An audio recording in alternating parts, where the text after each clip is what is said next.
हम सीधे रुक कर लेते हैं खास मेहमान प्रोफेसर अमिताभ पांडे हमारे साथ लगातार बने हुए हैं, लेकिन उससे पहले आपको ये बता देते हैं कि एसएलएस में खाली कैप्सूल इस बार क्यों है।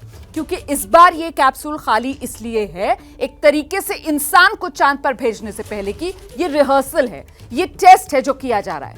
ओरियन क्रू कैप्सूल में ही इंसान को भेजा जाना है। फिलहाल कैप्सूल वहां की स्थिति की जानकारी लेगा, रेडिएशन लेवल्स का अंदाजा लगाकर जानकारी देगा, वहां का वातावरण जानने के लिए इसको इस बार खाली भेजा जा रहा है। और भविष्य में जो लोग जाएंगे वो लंबे समय के लिए जाएंगे। सही स्थिति का आंकलन करने के लिए इसे इस बार अनमैन्ड मतलब मानव रहित भेजा जा रहा है। आइए अब आपको लेकर चलते हैं, प्रोफेसर पांडे हमारे साथ लगातार बने हुए हैं और जरा समझते हैं प्रोफेसर पांडे से कि आज तो अभी तक ये लॉन्च नहीं हो पाया, अगर ये लॉन्च हो जाता तो ये चांद तक का सफर कब तक तय करता सर?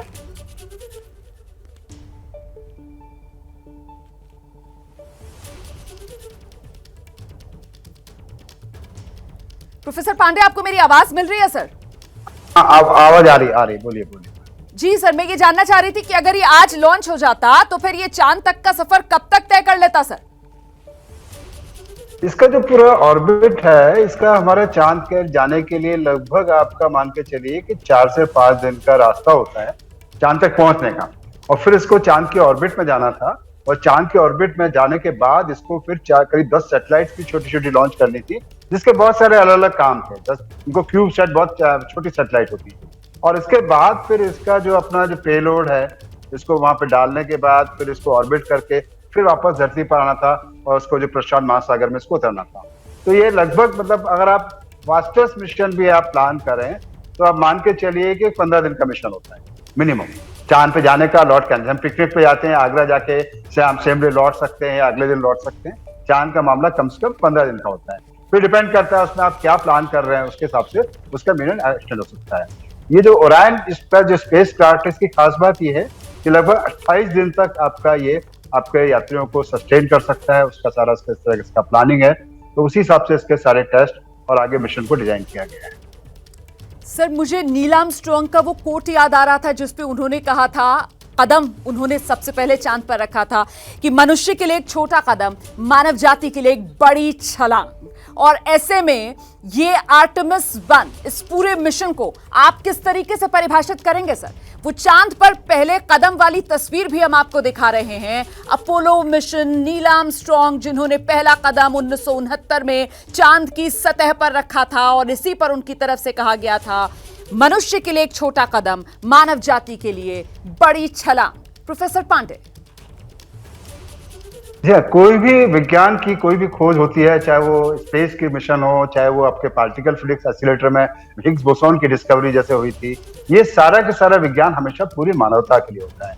तो भले जहां अमेरिका रहा है, लेकिन ये पूरे इंसानियत के आगे की सफर की शुरुआत का जो सेकंड स्टेप है। पहले हम एक बार चांद पे चले तो गए थे, लेकिन उस टाइम जो मून पे जाने का मिशन था वो साइंटिफिक क्यूरियोसिटी भी थी, लेकिन उससे ज्यादा एक पॉलिटिकल मिशन था। रूस और अमेरिका के बीच में जो कोल्ड वॉर चल रही थी, दोनों देश कहते कौन आगे बढ़े, क्योंकि उसकी जो टेक्नोलॉजी है इसके दूसरे इम्प्लीकेशन भी हैं, जिसके जरिए आप डिफेंस सिस्टम डेवलप करते हो, मिसाइल डेवलप करते हो। तो दोनों देश एक उसका स्पिन ऑफ जो था उनका मिलिट्री यूज था, इसके लिए जोर दे रहे थे। लेकिन उसके एक बार सक्सेसफुल जाने के बाद इतना एक्सपेंसिव मिशन था, उसको सस्टेन करना पॉसिबल नहीं था। अब स्पेस मिशन की पूरी इंडस्ट्री डेवलप हो रही है।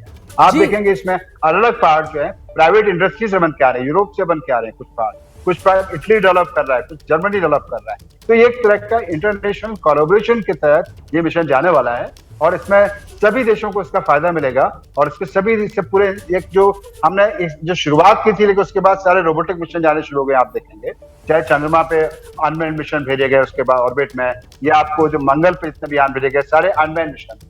अब मैन मिशन को लंबे समय तक भेजने के लिए, मंगल पे जाने के लिए आपको मानना चाहिए, चांद के जैसे बोला कि आप 15 दिन में जाके वापस आते हैं।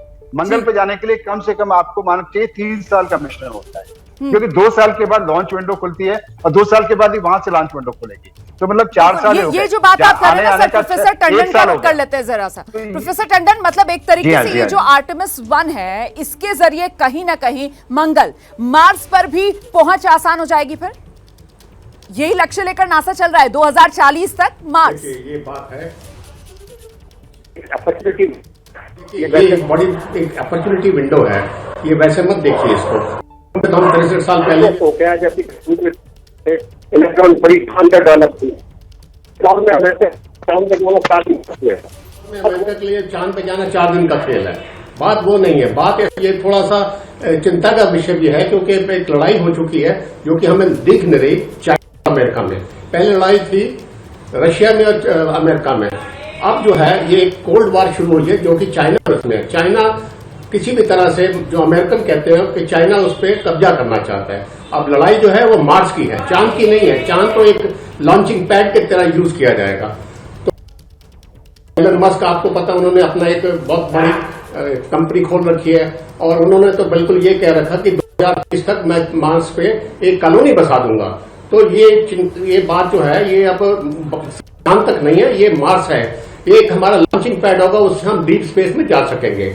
और सबसे बड़ी चांद पे जाने का मतलब तो ये है सिर्फ कि हम वहां से हम हाइड्रोजन और लिक्विड नाइट्रोजन और ऑक्सीजन लेना चाहते हैं, जो कि पता ये लगा है चाइना की खोज से भी, अमेरिकन की खोज से भी, कि जो साउथ पोल है उसमें ये सब चीजें बर्फ है, तो उससे ये सब चीजें मिल सकती है। और ये दोनों चीजें जो हैं ये फ्यूल का काम करती हैं। तो अगर ये फ्यूल का काम होगा तो एक लॉन्चिंग पैड होगा कि दूर दराज हम कितनी भी डीप स्पेस में जा सकते हैं। तो ये शुरुआत बड़ी बात सर, ये बड़ी बात आप कह रहे हैं कि एक तरीके से पहले वो जो एक दौर था जब रूस और अमेरिका आमने सामने थे, और अब जिस तरीके का स्पेस मिशन है उसमें समझना इस बात को होगा कि यहां पर आर पार जो है वो अमेरिका और चीन के बीच छिड़ी हुई है। लेकिन इस सब के बीच जरा सा नजर इतिहास पर भी डालते हैं। वो मनुष्य का पहला कदम चांद पर 53 साल पहले की बात है, पहला मून मिशन जो सफल हुआ था। साल था 1969। 1969 में नील आर्मस्ट्रॉन्ग चांद पर कदम रखने वाले पहले इंसान बने। हालांकि इसके बाद एक बार फिर 1972 में भी मनुष्य ने चांद पर कदम रखा। यूजीन सर्नन जो आखिरी इंसान थे चांद पर जाने वाले।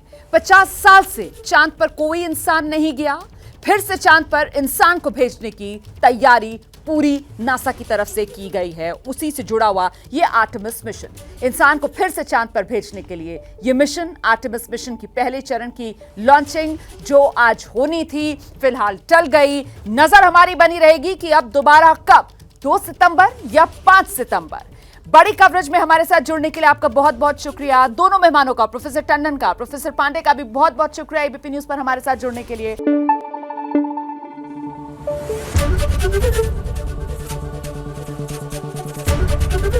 एबीपी न्यूज आपको रखे आगे।